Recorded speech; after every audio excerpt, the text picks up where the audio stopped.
사도행전 18장 1절에서 4절 말씀 제가 봉독해 드리겠습니다.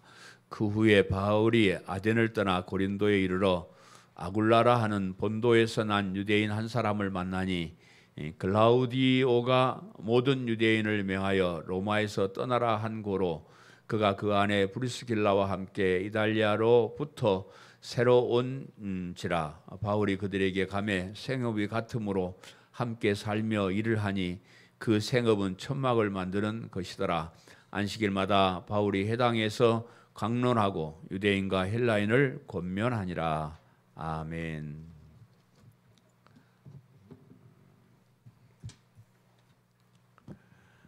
사도 바울이 아덴에서의 전도 여행을 마치고 고린도라는 도시로 왔습니다. 아덴이 그리스도의 수도이고 종교와 철학의 도시다, 그렇게 말할 수 있다. 그러면 이 고린도는 이 그리스 반도와 육지를 연결하는 그런 길목에 위치한 도시로 교통의 요충지였고 상업이 발달한 그런 도시였습니다. 고린도는 번창한 항구 도시였지만은 심한 빈부의 격차가 있었고 대표적인 윤리 생활로 악명이 높은 그런 곳이기도 했습니다.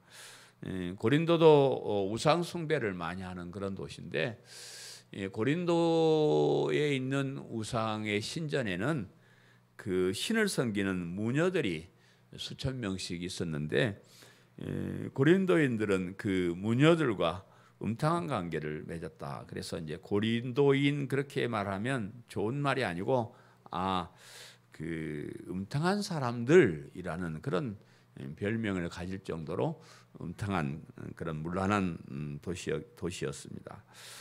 이렇게 우상을 섬기는 도시에서 음탕한 생활을 하던 고린도 사람들이 이제 그 중에서 예수님을 믿는 사람들이 많이 있었고 또 교회를 다녔지만은 교회 안에까지 과거에 가졌던 그런 음란 문화나 우상 숭배 같은 그런 사상이 들어와 가지고 굉장히 고린도 교회 하면 참 그 교회가 이런저런 문제가 많은 교회다, 이렇게 이제 알려져 있습니다. 그래서 나중에 사도 바울이 이 고린도 교회를 세우고 이제 전도한 다음에 다른 곳에 가서 이제 소식을 들으니까 아이고 교회가 세워지긴 했는데 거기에 막 음탕한 사람들도 있고 별별 사람들이 다 있다 하는 그런 소식을 바울에게 들려주니까 바울이 그런 고린도에 있는 교회를 향해서 편지를 쓰는데 그것이 유명한 고린도전서, 고린도후서입니다. 그래서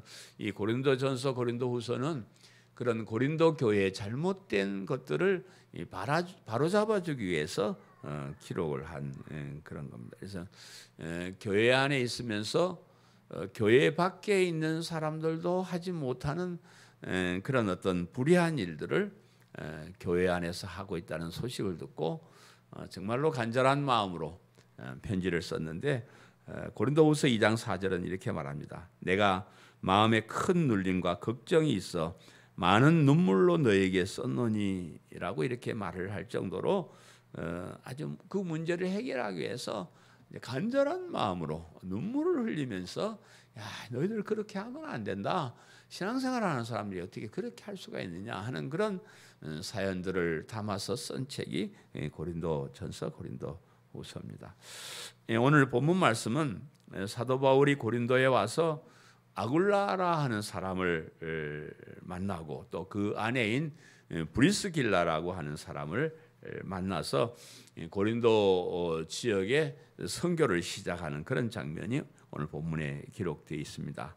아무도 모르는 곳에 홀홀 단신으로 갔는데 거기에서 이 아굴라 브리스길라 부부를 만난 바울은 굉장히 참 반가웠고 힘이 됐고 함께 일을 할 수 있는 그런 좋은 사람을 만나게 되었습니다. 그래서 교회를 개척하는 목사님들이 교회를 개척하면서 기도하기를, 하나님 아굴라와 브리스길라 부부 같은 그런 사람을 저도 만나게 해 주옵소서, 이렇게 이제 사람들이 기도를 많이 합니다. 그래서 교회를 시작할 때 이런 충성스러운 일꾼 부부를 만나는 것이 굉장히 힘이 되기 때문에 그렇습니다. 그래서 교회를 개척해서 비교적 교회가 자리를 잡고 운영되는 그런 교회는 이런 아굴라와 브리스길라 같은 부부가 있습니다.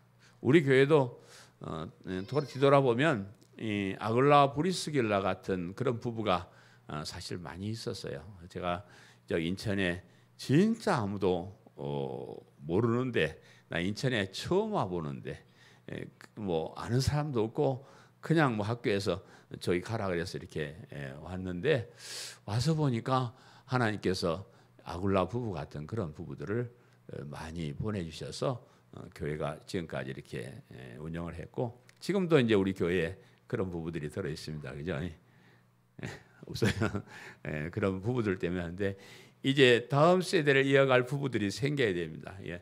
현준이 얼른 결혼해가지고 아굴라 브리스길라, 예슬이도 마찬가지고, 우리 혜정이, 혜림이 뭐 다 건호 다 이 사람들이 결혼을 잘해가지고 브리스가 수지도 마찬가지고 요즘 뭐 처녀총각들 뭐 결혼하라 그러면 꼴 보기 싫어 한다 그러는데, 어쨌거나 그렇거나 말았거나 결혼을 해가지고 그런 교회를 돕는 부부가 돼야 우리 교회가 부흥한. 내가 보니까 진짜 우리 교회 확 부흥해 버리겠네. 오늘 내가 이제 호명한 사람들만 결혼을 해가지고 그렇게 일꾼이 돼버리면 우리 교회는 대단해. 내년 후년에 저보고 노회장 하락했었는데 이 교회가 힘이 좀 있어야 돼. 현준아 어쩔까? 그냥 결혼해 버릴까? 올해 현준이 일본 타자 같은데. 그래서 이런 부부가 힘을 합해서 또 저와 함께 동역자가 다 되시기를 간절히 바랍니다. 할 사람이 아멘을 안 하고 안 할 사람이 아멘을 한 것 같아. 이 아굴라라 하는 본도에서 난 유대인 한 사람을 만나니, 그래서 본문 1절 2절에 그 후에 바울이 아덴을 떠나 고린도에 이르러 아굴라라 하는 본도에서 난 유대인 한 사람을 만나니, 클라우디오가 모든 유대인을 명하여 로마에서 떠나라 한 고로 그가 그 안에 브리스길라와 함께 이달리아로부터 새로 온지라 바울이 그들에게 가매, 이렇게 말씀하고 있습니다. 사도 바울이 아덴을 떠나서 고린도에 온 후에 그곳에서 아굴라라고 하는 사람과 그 안에 브리스길라라고 하는 사람을 만났는데, 이 사람들도 막 이제 고린도로 온 지 얼마 안 된 것 같아요. 그래서 이제 바울도 막 이제 고린도로 와서 만나가지고 주의 일을 하게 되는데, 이 아굴라는 본도에서 태어난 유대인이었다 그랬는데, 이 본도는 소아시아 지방, 터키 지방에 있는 도시예요. 그 본도에서 태어난 유대인인데, 이제 그렇게 생각하면 이 아굴라의 부모님은 원래 이스라엘의 유대인이니까 이스라엘에 살던 사람인데, 이스라엘에 살다가 좀 어떻게 좀 뭐 여러 가지 핍박도 있고 그래서 그런지 모르지만 터키 지방 본도라는 도시로 와가지고 살다가 거기에서 아굴라를 낳게 되었다는 거죠. 그래서 그런 그 이제 본도에서 태어난 유대인 아굴라가 내가 여기서 이렇게 살아나서 안 되겠다, 좀 뭔가 출세를 해봐야 되겠다라고 생각하고 간 것이 로마로 이렇게 가게 된 겁니다. 그래서 그 우리나라도 옛날엔 그 이제 말이 나면 제주도로 보내고 사람이 나면 서울로 보내라 그래가지고, 사람이 좀 출세하려 그러면 서울로 가가지고 서울서 막 이렇게 장사도 하고 그렇게 했는데, 이 아굴라라는 사람도 그 큰 꿈을 품고 이탈리아 로마로 가서 거기서 살게 되었다 하는 그런 얘기입니다.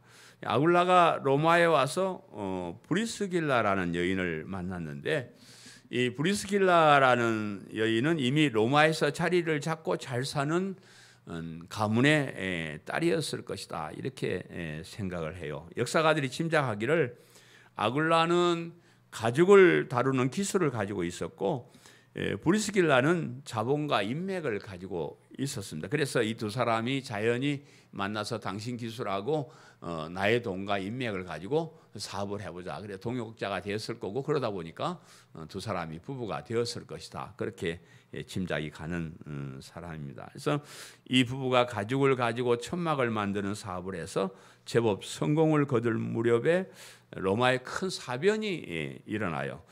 글라우디오라는 로마 황제가 로마에서 사는 유대인들 추방령을 내리게 돼요. 왜냐 그러면 크레스투스라는 유대인이 반란을 일으켜요. 그래서 이 유대인들 이거 머리 똑똑하고 반란 일으킨 놈들을 로마에 놔두면 안 되겠다 싶어가지고 이 글라우디오라는 황제가 로마에 사는 모든 유대인들을 로마 밖으로 다 추방령을 내렸습니다. 그래서 그 추방령에 의해서 유대인인 아굴라는 추방을 당해야만 됐고요.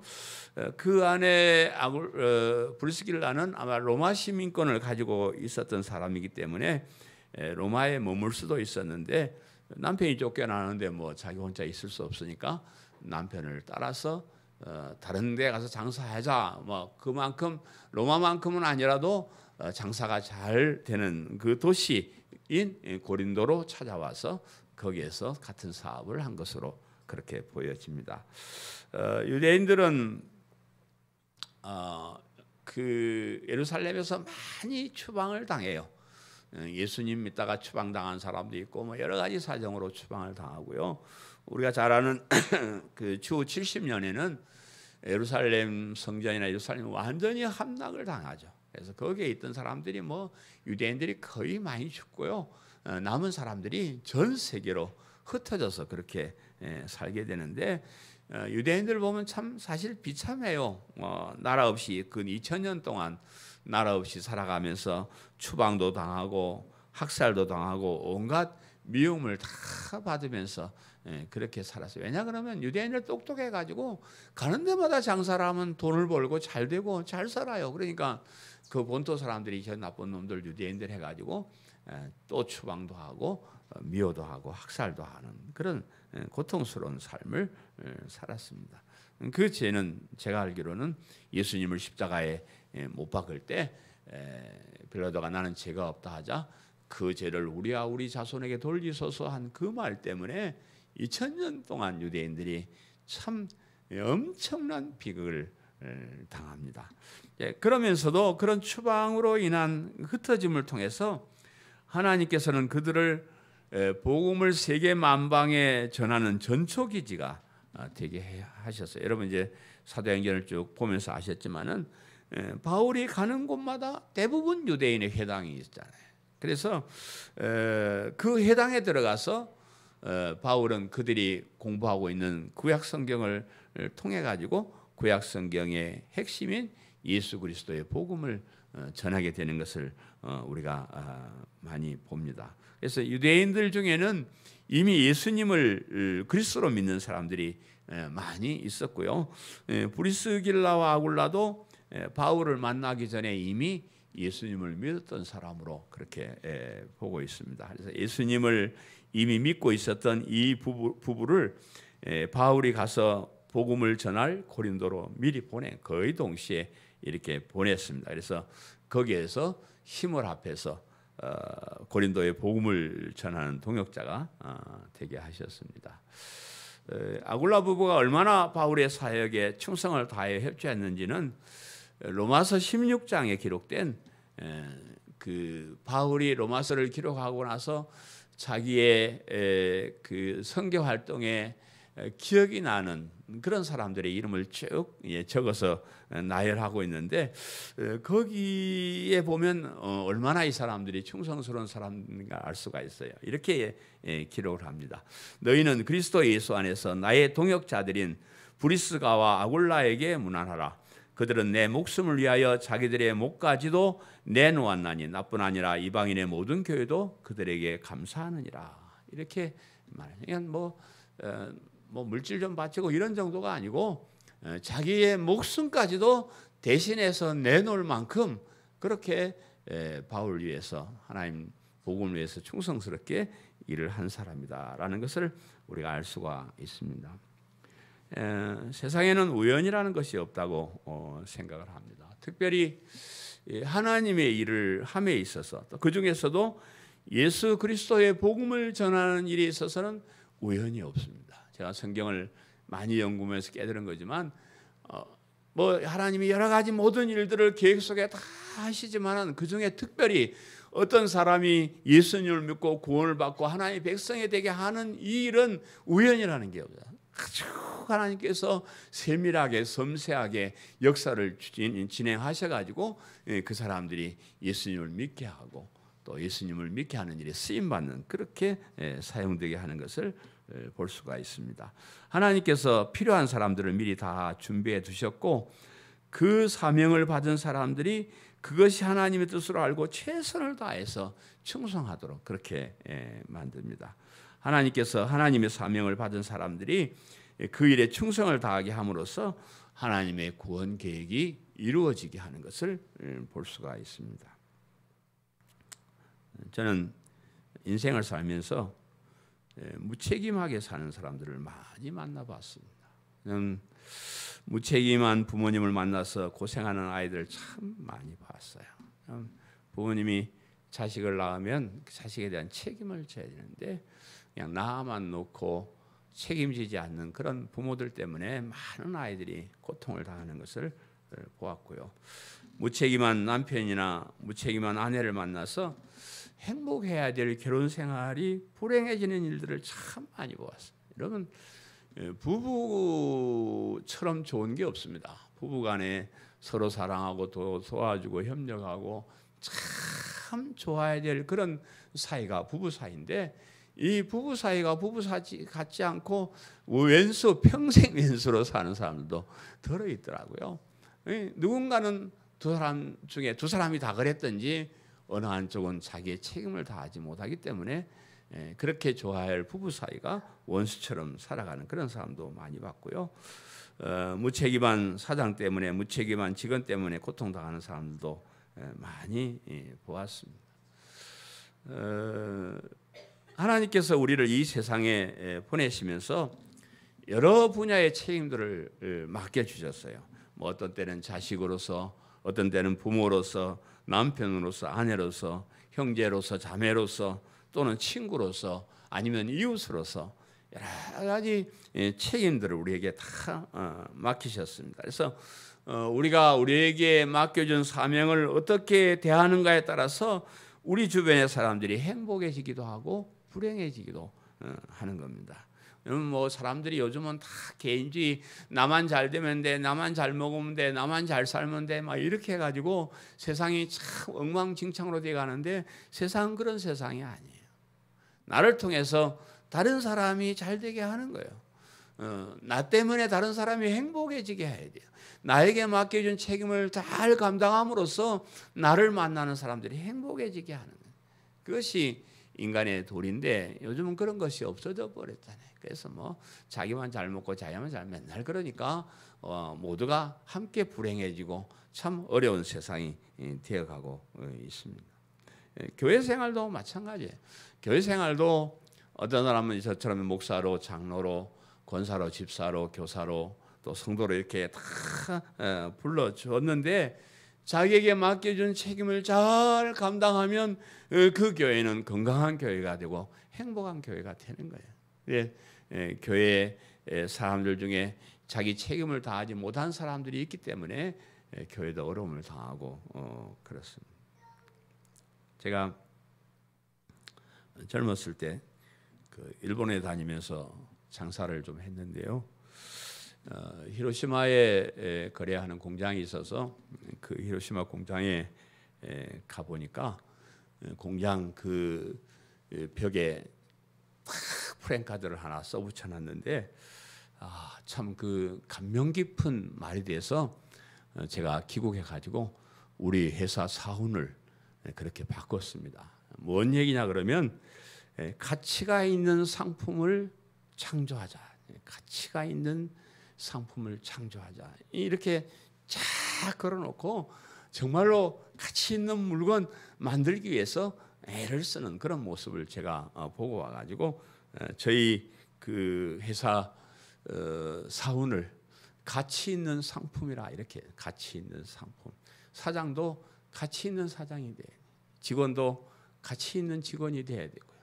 또 물건을 취급함에 있어서도 가치 있는 물건을 취급을 해야 돼요. 제가 그래서 아무거나 뭐 수입해서 팔고 수출하고 그러지 않고 정말로 이런 물건을 들여와서 내가 장사를 했을 때 이 물건을 산 사람이 정말로 기뻐하고 그 가치를 인정하는 그런 상품을 제가 수입해서 팔려고 애를 썼는데 뭐 그런 마음이지 꼭 그런 건 아닌 것 같긴 하지만 제 마음에는 그런 마음으로 장사를 했습니다. 제가 목회를 하면서도 바른 목회자가 되기 위해서 바른 설교를 하기 위해서 이렇게 노력하고 있는 것은 그럴 때의 어떤 각오들이 지금도 제 목회 속에 남아 있는 것 같습니다. 그래서 목사가 값어치도 하지 못하고 사례나 축내고 목사가 해야 될 바른 복음을 선포하지 못한다 그러면 그건 참 불행한 일이다 그렇게 생각을 하고요. 목사 자신도 불행한 목사고 그 목사의 설교를 듣고 목회를 받고 있는 성도들도 참 불행한 사람이 되는 겁니다. 그래서 제가 목사로서의 가치를 높일 때 제가 맡은 책임을 완수하는 것뿐만 아니라 더 잘하려고 애를 쓸 때 우리 교회의 가치가 높아지는 것이고요. 우리의 삶의 우리의 신앙의 가치가 높아지는 것이다. 그렇게 생각을 합니다. 우리 인생이 뭐 한 세상 사는 거 이렇게 살기도 하고요. 저렇게 살기도 합니다. 무책임하게 사는 사람이나 뭐 책임 있게 사는 사람이나 뭐 그냥 뭐 그렇게 살아갑니다.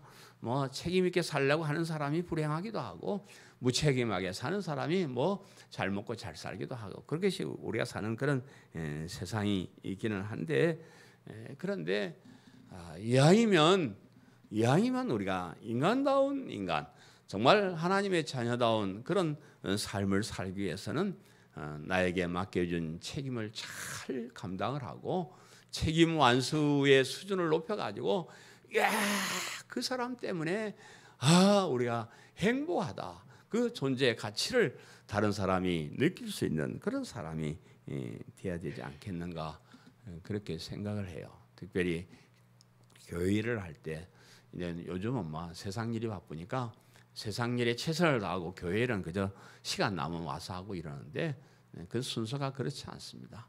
교회 일이 가장 우선이에요. 교회 일이 가장 핵심적인 내 인생의 핵심적인 데 올려져 있고 이 세상에 살아가는 사람들은 그 교회를 위해서 그 신앙을 위해서 살아가는 그런 삶을 우리가 살아야 됩니다. 그것이 우리가 책임을 다하는 것이고 가치 있는 삶을 사는 것이라 이렇게 생각을 합니다. 그래서 여러분 이왕 신앙생활 하시면 뭐 별 차이 없어요. 뭐 이렇게 하나 저렇게 하나 크게 뭐 엎어지고 뒤집어 그런 거 없습니다. 그러나 뭐 작은 일을 하나를 할 때도 그냥 값없이 없이 하는 것과 최선을 다해서 우선적으로 하는 것과는 엄청나게 차이가 납니다. 그래서 여러분의 살아가는 삶의 제일 우선순위에 신앙을 두시고요. 예배를 하나님께 드리는 것 이것을 두시고요.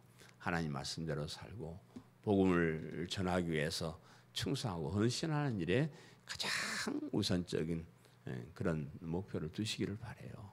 그러면 달라집니다.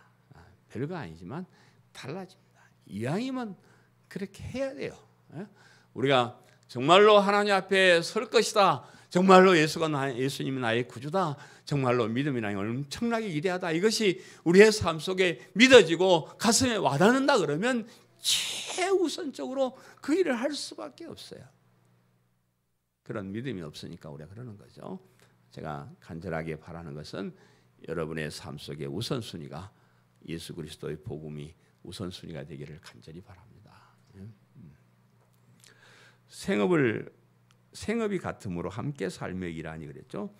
본문 3절 4절에 생업이 같음으로 함께 살며 일을 하니 그 생업은 천막을 만드는 것이더라. 안식일마다 바울이 회당에서 강론하고 유대인과 헬라인을 권면하니라 라고 이렇게 말씀하고 있습니다. 사도 바울이 고린도에 왔을 때 동역자가 아무도 없었어요. 2차 전도 여행 때 같이 전도를 떠난 사람이 있잖아요. 실라와 디모데가 2차 전도 여행 때 같이 이렇게 나왔는데 베레아에서 쫓겨나 아덴으로 올 때 바울만 빠져나오고 그 실라와 디모데는 아직 그 여러 가지 또 정리도 하고 할 일이 있어서 거기에 머물러 있었던 것으로 성경이 기록을 하고 있습니다. 그래서 여기 고린도에 올 때는 바울이 혼자 홀홀 단신으로 거기에 왔는데 같이 동행하는 사람도 없고 아는 사람도 없고 혼자 일을 해야 되는데 거기 마침 아굴라와 브리스길라 부부가 사업을 하고 있다는 것을 보고 바울이 그들에게로 가는 겁니다. 아굴라 부부가 하는 사업은 천막을 만드는 일이었는데 당시에 천막은 짐승의 가죽으로 만들었습니다. 그래서 이 짐승의 가죽으로 천막도 만들고 또 구두와 같은 가죽 제품을 만들기도 해요. 그래서 어떤 역사가들은 이 아굴라 부부가 천막만 만드는 것이 아니고 아마 구두도 만들었을 것이다. 이렇게 이제 얘기를 하는 사람도 있습니다. 생업이 같았다고 했는데 바울도 천막을 만드는 기술을 가지고 있었던 것으로 그렇게 보여집니다. 바울이 언제 이런 기술을 배웠는지 알 수 없지만은 바울의 고향이 어디냐 그러면 길리기아 다소 지방이 바울의 고향인데 이 역사를 보면 이 길리기아 다소 지방의 부근에서 염소나 기타 짐승의 가죽이 많이 생산된 것으로 그렇게 보고가 되어 있습니다. 그래서 바울도 고향에서 그런 기술을 배웠던 것으로 보여져요. 당시의 유대인들은 지금도 뭐 그렇지만은 그들 자손에게 가업을 물려주는 것을 전통으로 생각을 했어요. 우리나라 사람들은 야 임마 너는 애비하는 거 하지 마 이런 사람들이 많은데 뭐 일본이나 유대인들은 내가 하는 그 가업을 자식에게 이렇게 물려주는 것을 전통으로 생각을 했고요. 또 먹고 살게 하기 위해서 어려서부터 한 가지 기술을 꼭 가르쳤다 그래요. 우리 어렸을 때 우리 부모님들이 이놈아 기술 한 가지만 있으면 먹고 살아 기술을 배워 한 가지 기술을 배워 이랬는데 유대인들은 자녀에게 한 가지 기술을 꼭 가르쳤다 그래요. 그래야 이제 밥을 굶지 않으니까.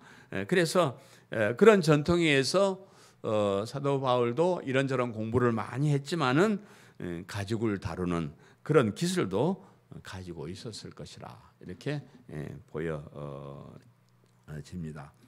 바울이 동업자로 아굴라 부부에게 접근한 것은 그들 부부에게 복음을 전하기 위함이 아니었습니다. 앞에 말씀드렸지만 그들 부부는 이미 믿음을 가지고 있었어요. 그래서 바울이 그들 부부를 찾아간 것은 함께 일을 하면서 생활비를 벌기 위해서 그들 부부를 찾아간 것으로 보여집니다. 여러분 아다시피 뭐 바울이 보통 사람은 아니잖아요. 전 세계에 예수 그리스도의 복음을 전하기 위해서 하나님께로부터 특별히 부름을 받고 사명을 받고 선교사로 파송을 받아서 엄청난 일을 행하고 있는 그 사람이 사도 바울이에요. 그러면 뭐 사도 바울이 아굴라 부부를 찾아가서 여보시오, 내가 이런 사람인데 나 대단한 사람인데 너희들 나를 먹여 살려 내 필요한 돈 좀 내놔 이러면 아굴라 부부가 아이고 뭐 안 되고 이랬겠어요. 그분들도 예수님은 아이고 예 그렇게 하시죠. 그냥 계시면 저희가 활동할 수 있는 모든 돈 다 대드리겠습니다. 이렇게 할 만한데 그런데 그렇게 하지 않고 바울이 자신이 먹고 살 것을 자기가 버려야 됐다는 마음으로 가죽으로 천막을 만드는 일에 함께 일을 했다. 또 그런 사실을 성경에 기록해 두었다라고 하는 것은 우리가 깨달아야 될 어떤 점이 있었던 것으로 그렇게 보여집니다. 여러 가지 있겠지만 그중 하나는 노동의 신선함을 보여주기 위함이라고 생각합니다. 노동은 하나님께서 우리에게 의무로 주신 것이고요. 사실은 뭐 우리 인간이 타락할 때 벌로 받은 거예요. 남자는 이마에 땀을 흘리면서 먹고 살아야 된다. 그것이 하나님 우리에게 내린 벌이에요. 근데 하나님께서 우리 인간에게 내린 벌을 보면요, 사실은 하나님을 위해서가 아니고 우리 스스로를 위해서 한 것들이 참 많아요. 벌은 벌인데 그것이 우리의 삶에 아주 필요한 요소가 되게 하는 그런 벌이더라 하는 겁니다. 그래서 우리 이 노동은 우리 인간에게 있어서 참 좋은 것이에요. 특별히 육체적인 노동은 참 좋은 거예요. 제가 그럴 일은 없겠지만 인생을 다시 시작한다 그러면 난 엔지니어가 되고 싶습니다. 육체적으로 일하는 그런 기술자, 노동자 그런 거 하고 싶어요. 그냥 넥타이 매고 머리 쓰고 참 피곤합니다. 우리가 육체적인 노동을 하면요, 육신도 건강해지고 참 좋습니다. 우리가 땀을 흘리면서 일을 해서 먹고 살라는 것은 하나님께서 우리의 건강을 위한 거예요. 우리가 일을 하고 노동을 하고 하는 것이 우리의 삶에 참 좋은 것이고요. 또 이런 노동을 통해서 우리가 돈을 벌면 많은 사람들이 기뻐하는 거예요. 내가 돈을 벌어오면 우리 마누라도 기뻐하고 우리 마누라가 돈을 벌어오면 나도 기뻐하고 서로 우리 아들이 돈을 벌면 부모가 기뻐하고 서로 기쁨의 어떤 요소가 되는 것이고요. 할 일이 없어서 빈둥빈둥거리고 놀게 되면 반드시 나쁜 생각을 하게 됩니다. 절대 놀면 뭐라도 안 되면 그냥 저기 산이라도 올락내리락 어디든지 뭐라도 자꾸 해야지, 집에서 그냥 할 일 없이 눈 감고 있으면 온갖 생각들을 다 나고요, 온갖 나쁜 생각들을 다 납니다. 그래서 뭐든지 부지런히 일을 하려고 애를 쓰는 것이 참, 그래서 그런 한가한 사람들이 쓸데없는 걱정을 하게 되고 우울증에 빠지기도 하고 정상적인 삶을 살지 못하게. 그 우울증 걸리고 그런 사람들 보면요, 참 한가한 사람. 바쁘고 부지런한 사람은 그런 거 걸릴 시간이 없어요. 걸릴 시간이 없습니다. 열심히 일하는 사람은 아플 시간이 없어요. 그냥 빈둥빈둥하면 정신적으로 육체적으로 안 좋습니다. 그래서 그런 것을 위해서 아마 바울이 그런 육체적인 노동을 하면서 먹고 살았다는 것을 우리에게 보여주는 것 같고요. 또 이 일을 통해서 오늘날 목회자들에게도 주는 교훈이 있는 것 같습니다. 혹간에는 목회를 직업으로 생각하고 목회를 하는 사람들도 있습니다. 직업 중에서도 돈을 많이 버는 직업으로 생각을 하고 목회를 하는 사람. 한때는, 요즘은 목사가 참 인기가 없어졌어요. 요즘은 뭐 이렇게 어려운 목회를 한다는 거 다 아니까. 한데 한때는 그 목회가 선망하는 직업 대상 뭐 10위 안에 들 그럴 때도 있었습니다. 그래서 많은 사람들이 나도 목사 해가지고 좀 떵떵거리고 살아봐야겠다, 이런 마음으로 목회를 시작한 사람도 있었고요. 교회를 잘 부흥시켜서 치부를 하는 사람도 가끔 있습니다. 여러분 뭐 오해하지 마시기를 바랍니다. 대부분 한국 교회 70%의 목사들은 최저임금도 받지 못합니다. 대부분 미자리 교회로 어려운 삶을 살고 있는데, 꼭 문제되는 것은 그 위에 10%, 20% 이런 사람들 때문에 그래요. 그런 사람들이 뭐 왕창 사람들, 뭐 기술도 좋아요. 어쨌든 수천 명, 수만 명씩 모아가지고 엄청나게 부자로 잘 사는 그런 사람도 있습니다. 목회를 하다 보면 사례도 받아서 생활해야 되고요.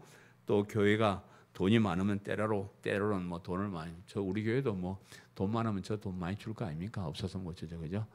그런 경우도 있긴 하는데, 그런 것을 목적으로 삼아서는 안 된다는 걸 보여주는. 바울이 자신도 그와 같이 엄청난 일을 하는 사람도 나도 내가 벌어서 먹고 살았다 하는 것을 보여줌으로써 목회가 어떤 돈을 벌기 위한 직업이 아니라는 것을 보여주는 것이 아닌가, 이렇게 생각을 합니다. 일제 때 일본이 신사참배를 강요했을 때 많은 목회자들이 일제와 타협을 하고 신사참배를 했습니다. 강요를 하기 전에 앞장서서 일제에 협력해서 자신의 자리를 지키려고 하는 사람은 뭐 우리가 생각할 때 일본 애들이 칼 들고 무시하기 신사참배 안 하면 죽여 이래서 예 우리가 신사참배 하겠습니다 이렇게 알려졌지만 그렇지 않고요. 그렇게 하기 전에 미리 목사들이 일본 순사 찾아가지고 나 신사참배 할게 나 좀 한 자리 줘 뭐 우리 교회에서 하는 일에 학교도 허가도 내주고 이렇게 먼저 찾아가 가지고 그 자기의 어떤 직업이나 이런 걸 위해서 타협하는 사람들이 오히려 더 많았습니다. 뭐 차라리 그럴 바에는 목회를 그만두고 산속에 들어가서 숨어서라도 신앙생활을 바르게 하는 것이 목사로서의 해야 될 일인데 그 자리가 뭔지 직업이 뭔지 그냥 그거 자리 지키려고 먼저 찾아가 가지고 우상 숭배까지 하면서도 목회를 하는 그런 엄청난 비극이 우리나라에서 벌어진 겁니다. 해방이 되고 난 다음에 이제 신사참배한 목사들 회개 운동이 일어났겠죠, 그죠? 그때는 강압에 못 이겨서 억지로 했지만 그것이 잘못임을 회개하고 다시 새로운 목회자가 되겠다 이렇게 이제 회개 운동이 많이 일어났어요. 그래서 이제 교계에선 뜻있는 사람들은 일단 목사직 사임해라. 우상의 절까지 한 사람이 무슨 목사직을 계속하느냐? 목사직 내놓고 사임하고 가서 뭐 몇 달이라도 근신하고 나서 회개하고 다시 이제 노예에 와가지고 목사 인준을 받고 목사직을 계속해라 이렇게 했는데도 그렇게 하는 사람 별로 없었습니다. 무슨 그렇게까지 해? 근데 잘못했다고 인정하면 되니까 그냥 갑시다 이렇게 해가지고 특별히 회개도 하지 않고 그 목사직을 계승한 사람들이 많이 있었습니다. 그래서 그런 사람들을 우리 재건교회에서는 반목사, 짬목사, 직업목사라 이렇게 이 얘기를 했습니다. 자기의 직장을 위해서, 자기 이익을 위해서 신앙도 최소한 양심도 저버린 그런 사람들을 우리가 직업목사라 그렇게 말을 했습니다. 또 뭐 바른 목회를 하려고 애를 쓰는 것이 아니라 사람들이 많은 교회 또 사례를 많이 주는 그런 교회로 가기 위해서 애를 쓰는 그런 모양도 우리 속에 많이 봅니다. 그래서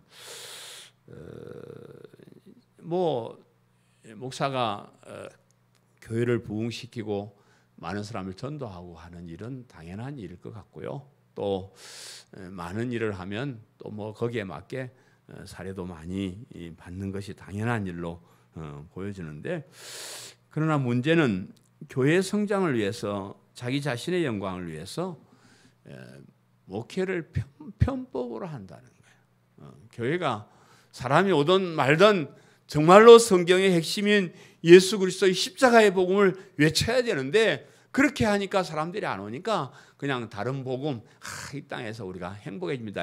예수 알면 건강해지고 몸도 안 아프고요. 출세도 하고 잘 됩니다. 뭐 우리 교회 와보면 뭐 어떤 사람이 뭐 그러더라고요. 부부간에 갈등이 있는데 어느 교회 목사님한테 상담을 하니까 그 얄궂은 교회 다니니까 그 얄궂은 교회가 우리 강성교회입니다. 얄궂은 교회 가니까 그렇게 부부간에 이혼도 하고 그러지 우리 교회 오면 절대로 이혼도 안 하고 가서 그냥 한방 쳐에 먹이려다가 그냥 참았습니다. 네. 그렇게 한다고요. 사람들 끌어모으기 위해서 복음 아닌 것을 전하고 세상의 행복을 전하고 하는 그런 것들이 자기 이익을 위해서 참 사기를 친 이런 말까지 참 죄송해요. 다행히 제 방송을 잘 안 보더라고요 사람들이. 그래서 제가 살아남지만 목사들이 내 설교 들으면 저 자식 누구야 이름 적어가지고 저거 혼내줘 이럴 사람 많을 것 같은데 참 진짜 어떤 목회를 사업으로 또 때로는 여기 프리미엄 두당 얼마 해가지고 권리금 받고 이런 썩을 놈들이 많습니다. 제가 은퇴가 될 때 다 될 생각하는데요. 제 은퇴할 때 저한테 돈 한 푼도 주면 안 됩니다. 제가 혹시 누구한테 돈 받고 교회 판다는 소문이 있으면 몽둥이 들고 와서 나를 패 죽여버리시오. 진짜 참 그런 일들이 참 비일비재하게 많이 있습니다. 우리 양영훈 목사님이 얘기 잠깐 하고 마칠 거예요. 양영훈 목사님이 일본대 법대를 졸업하고 평양신학교를 졸업한 엘리트 목사. 요즘 문제 제가 우리 할아버지 이야기하러 여기 다녀보니까 우와 따야 그 당시에 일본대 법대를 졸업해. 아니 진짜예요. 요즘은 뭐 다들 유학 가고 하지만 당시에 조선 사람이 일본에 유학 가서 그것도 법대를 졸업했다는 거는요 대단한 그 순교한 사람들 뭐 옛날 그때 훌륭한 목사들 다 제가 점검해봤는데 이런 정도의 학력 가진 사람 없습니다. 진짜. 그리고 뭐 평양신학교 당시에 최고의 그런 신학교 그 졸업해서 목사가 됐는데 그럼에도 불구하고 큰 교회에 가려고 하지 않고 작은 교회만 다녔더라고요. 작은 시골 교회 면단위, 읍단위 이런 교회들만 다녔는데 왜 그랬을까? 좀 그 정도 되면 서울로 좀 진출을 하든지 아니면 부산까지라도 가든지 뭐 아니면 광주라도 올라가든지 그러지 뭐 시골에 그 읍단위 면단위 그 작은 교회에서 왜 그렇게 고생을 했을까? 그 생각을 제가 해봤는데 논문을 쓰면서 그 이유를 제가 발견을 했습니다. 우리 한국 장로교회가 총회를 열어서 신사참배를 가결하던 그날 그 저희 할아버지 조사였죠. 양용군 조사, 손양원 조사, 몇몇 조사 신학생들이 그 뒤에 방청을 하다가 쫓겨나요. 헌병들이 이 자식들 너 나가 그래가지고 평양신학교 교회당에 와서 밤새 기도를 하고 한국 교회가 신사참배를 가결하다니 참 이건 정말 있을 수가 없는 죄다라는 것을 자기들이 회개하고 그렇게 기도를 하고 나서 그 네 사람이 공동 결의문을 하나 써가지고 우리가 평생 이 마음으로 목회를 하자 하는 그런 내용을 제가 논문을 쓰면서 발견을 했는데 그 핵심은 우상숭배 반대입니다. 신사참배 반대입니다. 또 뭐 기복신앙을 반대하는 그런 어떤 교리적인 내용도 들어 있습니다만은 그 밑에 내려가 보니까 이런 내용이 있어요. 우리는 남들이 가지 않는 교회 가서 심호한다. 이게 계리 내용입니다. 또 사례는 교회 형편에 따라서 최소한의 생활비만 받는다.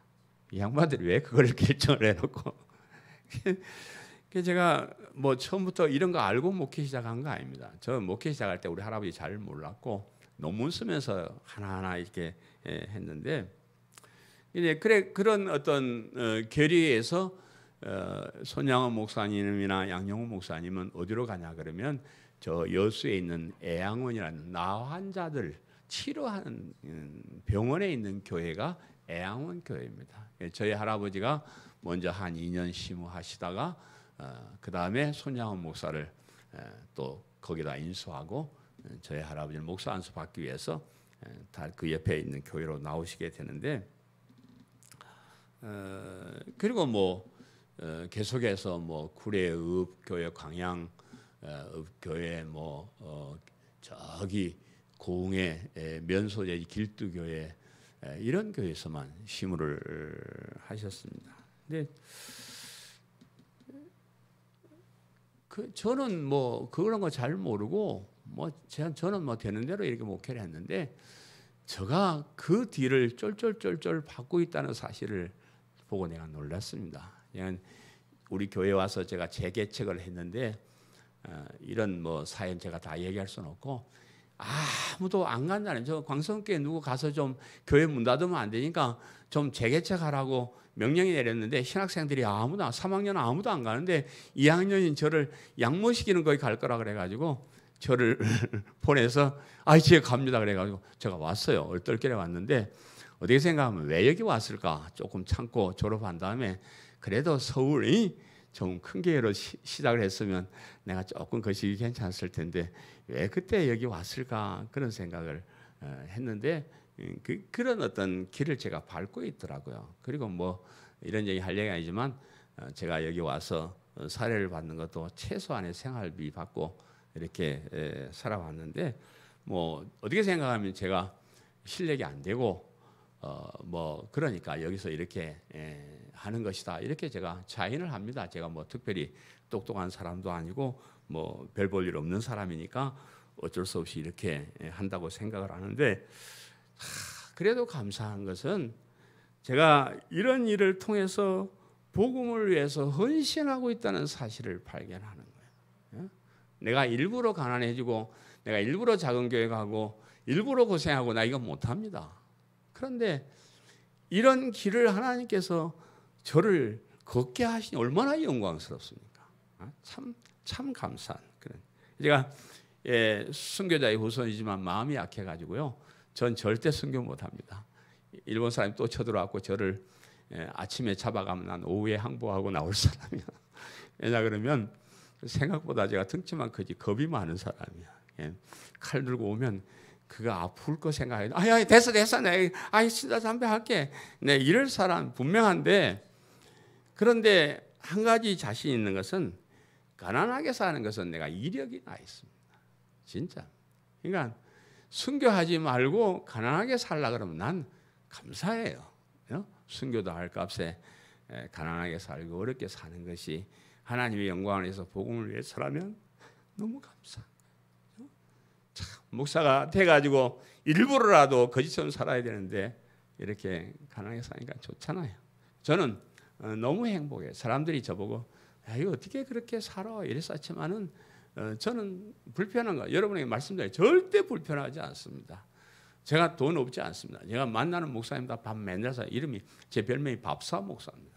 밥 사주고 도와주고 하면서도 내가 행복하게 살 수가 있습니다. 그래서 그러면서도 이런 나의 작은 희생과 헌신이 복음을 전하는 일에, 예수 그리스도의 십자가의 복음을 전하는 일에 내가 도움이 된다는 그 사실에 정말로 영광스럽게 생각합니다. 여러분들도 제가 여기서 밥 목사로 직업 목사로서 먹고 잘 살기 위해서 여러분에게 뭐 이런저런 얘기하고 그런 것이 아니고 정말로 진실되게 복음을 사랑하고 여러분의 영혼을 사랑하는 그런 마음으로 제가 설교를 하고 목회를 한다는 것을 여러분 기억을 하시고요. 여러분이 가진 신앙의 자부심을 가시죠. 나는 사기꾼에 속아서 엉터리 교회 다니고 이런 사람이 아니다. 정말로 진실한 복음을 전하는 이런 교회에서 목회를 하고 있다는 이런 자부심을 가지시기를 간절히 바랍니다. 바울은 후일 고린도 교회에 편지를 쓰면서 이런 얘기를 해요. 우리도 먹고 마실 권리가 있고 우리도 결혼할 권리도 있고 사례를 받을 권리도 있지만 이 권리를 쓰지 않는 이유는 그리스도의 복음에 아무 장애가 없게 하려 함이로다. 이렇게 이 얘기를 해요. 그러니까 제가 잘 먹고 잘 살고 착취하고 그렇게 복음을 전하면 제가 전하는 복음이 가짜가 되고요. 여러분이 믿을 수 없는 것이 되는데 저의 이런 작은 희생과 헌신을 통해서 제가 전하는 복음이 장애가 없이 확실하게 여러분의 가슴 속에 맺힐 수 있다는 생각을 하니까 너무 감사한 일이에요. 여러분도 그런 자부심을 가지고 사시기를 간절히 바랍니다. 사랑하는 성도 여러분, 아굴라 부부는 바울의 동역자가 되어서 복음을 전하는 일에 최선을 다하여 협력한 그런 사람. 여러분들도 저와 같이 이 귀한 일에 동역자들이 되시기를 간절히 바랍니다. 정말요. 우리가 이 땅에 살아가면서 이것저것 다 뭐 별거 없습니다. 정말로 예수 그리스도의 복음을 전하는 일에 협력하고 동역자가 되는 것처럼 좋은 일이 없습니다. 이 일에 한 사람 한 사람들이 다 동역자가 되시기를 간절히 바랍니다. 우리의 희생과 헌신을 통해서 복음이 세계 만방에 우리 한국 교회가 다시 복음으로 무장되는 그런 놀라운 역사가 일어나기를 간절히 바랍니다. 아멘. 말씀을 생각하면서 통성으로 기도하겠습니다. 하나님, 정말로 감사합니다. 우리에게 이렇게 십자가의 복음을 알게 하시고 바른 믿음을 가지고 신앙생활하게 하시니 감사합니다. 우리의 남은 생에는 이 복음을 위해서 최선을 다하고 충성을 다하고 헌신하고 가치 있는 삶을 사는 저희를 되게 도와주옵소서. 말씀을 생각하면서 통성으로 기도하겠습니다. 하나님 아버지,